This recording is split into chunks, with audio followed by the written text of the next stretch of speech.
Giving is a spiritual thing. Scripture teaches us give and it will be given to you.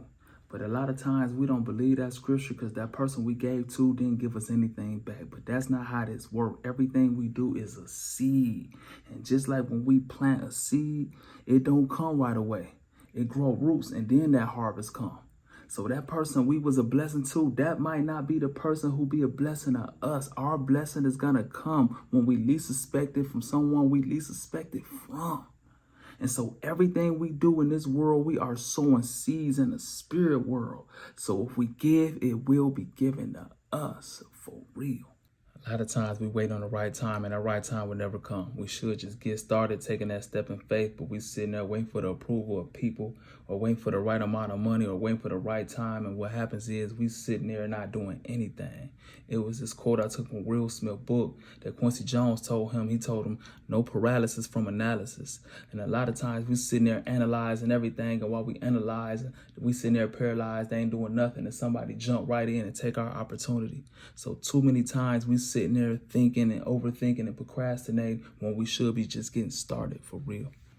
We can't be the best version of ourselves, always thinking about what somebody doing is wrong. If we looking to criticize everybody else, we looking to judge everybody else and tearing other people down, how can we be the best version of ourselves? Because our focus on everything else and everybody else except ourselves.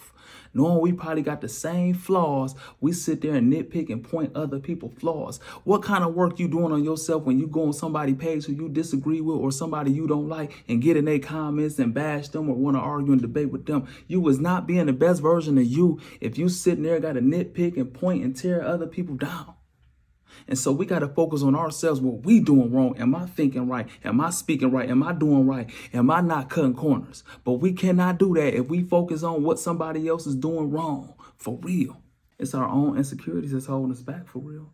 It ain't them. It ain't they. It ain't the Illuminati. It ain't the white man. It's our own insecurities that's stopping us from working together.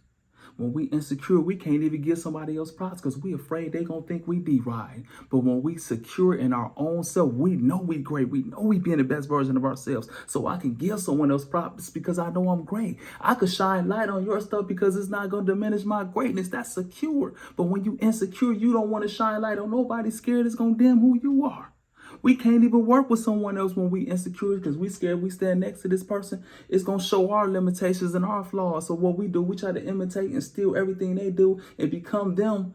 So we look like we better than what we really are. But instead, we got weaknesses and they got strengths and we got strengths and they got weaknesses. And we should come together and make a powerful team. But instead, we want to compete and ain't nothing but insecurities. And we can't blame no one else but us for our own insecurities for real. I believe those users, those people, those get over mentalities is a thief to all progress because they're predators and they prey on people who are blessings, people who are givers, people who have good hearts. And they get over on good people so much that that good person protect and guard their heart and don't want to start being a blessing to people anymore. And what happens is that person they could have been a blessing to, they won't do it because of that get over mentality person. And that person who needed a blessing could have took that blessing and blessed the world, could have blessed thousands and millions. And that person missed out on that blessing that could have changed the world because of one manipulative get over mentality person.